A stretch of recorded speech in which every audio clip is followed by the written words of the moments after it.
तो नमस्कार। आज हम जोड़, घटाना, गुणा और भाग के नियमों के बारे में जानेंगे।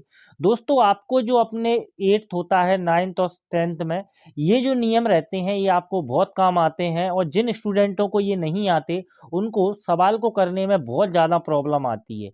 तो बिना देरी किए हुए हम इन नियमों को स्टार्ट करते हैं। तो देखिए, सबसे पहले हम जोड़ और घटाने के नियम को देखेंगे, इसके बाद हम गुणा और भाग के नियम पर आएंगे। तो सबसे पहले मैं आपको बता दूं कि जुड़ता कब कब है और घटता कब कब है, ये कब होता है। यदि सपोज दैट एक संख्या प्लस की है और दूसरी संख्या भी प्लस की है, तो उस कंडीशन में भी दोस्तों आपको जोड़ना है। यदि मान लो एक संख्या माइनस की है और दूसरी संख्या भी यदि आपकी माइनस की है, तो भी आपका क्या होगा, जुड़ेगा। लेकिन जो निशान रहेगा वो किसका आएगा, माइनस का आएगा। और घटता कब कब है कि भाई एक संख्या यदि प्लस में है और एक संख्या माइनस में है, तो आपको क्या घटाना है। लेकिन बस एक चीज आपको नोट करनी है कि जो संख्या बड़ी होगी उसी का निशान आएगा। सपोज दैट यदि प्लस की संख्या बड़ी है तो निशान प्लस का आएगा, और माइनस की संख्या बड़ी है तो निशान माइनस का आएगा। अब हम कुछ उदाहरण दिए हुए हैं, उनको यदि हम कर लेंगे तो हम बिल्कुल समझ जाएंगे। अब यहाँ पर आप देखते हो कि 7 जो है इसके आगे कुछ नहीं है, तो इसका मतलब ये प्लस का है। और यहाँ पर 3 है, वो भी प्लस का है। तो प्लस प्लस यदि दोनों संख्याएं प्लस में होंगी तो आपको क्या करना है, जोड़ना है। तो जोड़ेंगे तो कितना आ जाएगा, 10 आ जाएगा। ये बहुत ही सिंपल है। अब यहाँ पर आप देखते हो कि दोनों संख्याएं माइनस की हैं। माइनस का 3 है और माइनस का 6 है। तो माइनस माइनस क्या होगा, वो भी आपका माइनस हो गया। सपोज दैट यदि आपको 3 रुपए का घाटा हो जाए और फिर से आपको 6 रुपए का घाटा हो जाए, तो कुल मिला के आपको कितना घाटा हुआ, तो आप कहोगे कि सर 9 रुपए का घाटा हुआ। इसका मतलब ये हुआ कि भाई आप कुल मिला के घाटे में ही गए। घाटा क्या हो गया, जुड़ गया। लेकिन आप रहा क्या, घाटा ही रहा। अब यहाँ पर भी आप देखते हो कि भाई 4 माइनस के हैं और 8 माइनस के हैं, तो ये भी क्या होगा, आपका माइनस का 12 हो जाएगा। क्यों, क्योंकि दोनों ही संख्या किसकी हैं, माइनस की हैं। अब यहाँ पर आप इसको देखते हैं, यहाँ पर जो बड़ी संख्या है वो 7 है, वो किसकी है, प्लस की है। और छोटी संख्या है वो किसकी है, माइनस की है। तो मैंने आपको बताया कि भाई प्लस माइनस होता है तब भी क्या होता है, घटता है। लेकिन निशान किसका आएगा, जो संख्या बड़ी होगी उसका निशान आएगा। तो 7 में से 2 गए तो कितना बचे, आपके 5 बचे। अब यहाँ पर निशान भी प्लस का रहेगा क्योंकि 7 प्लस के हैं। और 10 में से आपके 5 जाते हैं, 10 प्लस के हैं और 5 किसके हैं, माइनस के हैं। तो कुल मिला के आपको क्या हुआ, 5 रुपए का फायदा हुआ। यहाँ पर आपको ये समझ लीजिए आप कि 10 रुपए का फायदा और 5 रुपए का घाटा। अब यहाँ पर देखते हैं, यहाँ पर आपका ये वाला नियम लग रहा है। यहाँ पर एक संख्या माइनस की है और एक संख्या प्लस की है। अब आप देखते हो कि कौन सी संख्या ऐसी है जो आपकी बड़ी है। तो आप देखते हो प्लस की संख्या बड़ी है, तो यहाँ पर क्या होगा, प्लस के 4 में से माइनस के 3 जाएंगे तो कितना बचेगा, 1 बचेगा आपका। किसका बचेगा, प्लस का बचेगा। क्यों, प्लस के 4 वाले बड़े हैं। अब यदि मान लो ये 4 यदि आपके माइनस के होते और ये 3 थे वो प्लस के होते, तो आपका क्या आता, आपका 1 बचता। लेकिन किसका बचता, माइनस का बचता। मैं आपको ऐसे समझाऊं कि आपको 4 रुपए का घाटा हुआ, 3 रुपए का आपको फायदा हुआ, तो कुल मिला के क्या रिजल्ट हुआ, तो आप कहोगे सर 1 रुपए का अभी भी घाटा हुआ। तो इस वजह से ये माइनस का 1 आते। अब यहाँ पर हम देखते हैं, यहाँ पर आप देखोगे कि 2 आपके माइनस के हैं, यानी कि 2 रुपए का आपको घाटा हुआ है और 7 रुपए का आपको फायदा हुआ है। तो कुल मिला के आप 5 रुपए फायदे में ही रहे हो। दोस्तों, यदि आपको ये समझ में आ गया हो जोड़ और घटाने के नियम, अब हम बात करेंगे गुणा और भाग के नियम के बारे में। जोड़ और घटाने के बाद बारी आती है गुणा की। तो अब हम गुणा के नियमों के बारे में समझेंगे।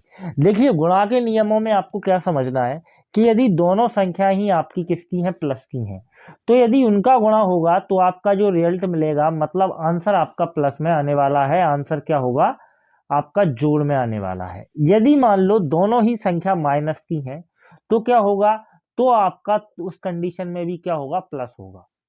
अब यदि मान लो एक संख्या माइनस की है और दूसरी संख्या प्लस की है, तो क्या रिजल्ट आएगा, तो आपका माइनस का रिजल्ट आएगा। मतलब जो दोनों का गुणा करके जो आंसर आएगा वो किस में आएगा, माइनस में आने वाला है।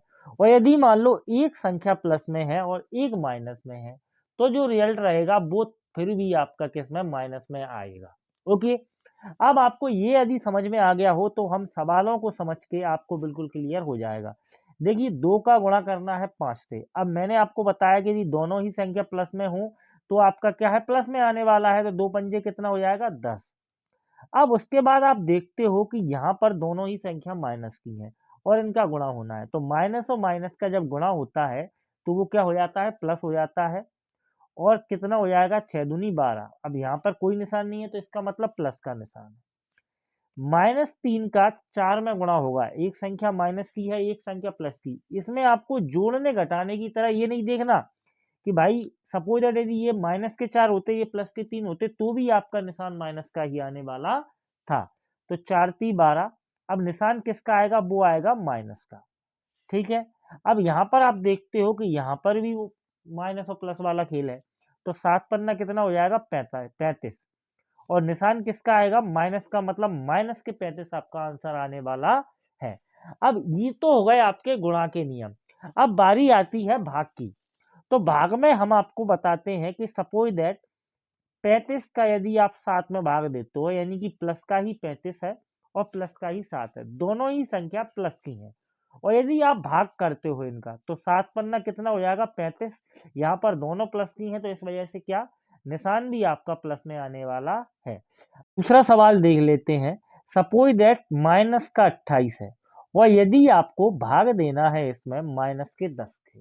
अब यहाँ पर आप देखते हो कि दोनों ही संख्या माइनस की हैं, मतलब कि आपको माइनस का माइनस में भाग देना है तो उस कंडीशन में ये क्या हो जाएगा आपका प्लस हो जाएगा। अब प्लस हो जाएगा 28 में आप 10 का भाग दीजिए तो आएगा आपके पास 2.8। यहाँ पर वो संख्या किसकी हो जाएगी प्लस की, क्योंकि माइनस और माइनस भाग देते हैं तो क्या हो जाता है प्लस हो जाता है। अब तीसरा उदाहरण लेके मैं आपको और समझाता हूँ। सपोज दैट ऊपर आपको 10 में भाग देना है आपके पास 15 से और यहाँ पर जो 10 हैं वो किसके हैं माइनस के। अब आप भाग जा रहा है तो आप सीधे भाग दीजिए, नहीं पर आप काट सकते हो, इनको भी आप काट सकते थे। तो यहाँ पर हम इसको काट देते हैं, 5 से काटते हैं, 5 दूनी 10 और 5 तिया 15। यहाँ पर जो निशान है दोस्तों वो आपका माइनस का आएगा, चाहे भले ये 10 माइनस के होते चाहे 15 माइनस के होते। जो निशान है मतलब जो उत्तर रहेगा वो माइनस का 2/3 ही आने वाला है, चाहे आपका अंश माइनस का हो या हर माइनस का हो। इसमें जो गुणा में जो नियम लगता था कि भाई कोई भी माइनस का हो आपका जो उत्तर है वो माइनस में आएगा, उसी प्रकार से ये भाग में भी ये नियम लगता है, चाहे ऊपर की संख्या माइनस की हो चाहे नीचे की माइनस की हो, उत्तर आपका माइनस में ही आने वाला है। दोस्तों यदि आपको ये सभी हमारा जो तरीका पसंद आया हो तो प्लीज़ आप हमारे वीडियो को लाइक कीजिएगा एवं हमारे चैनल को सब्सक्राइब कीजिएगा। तब तक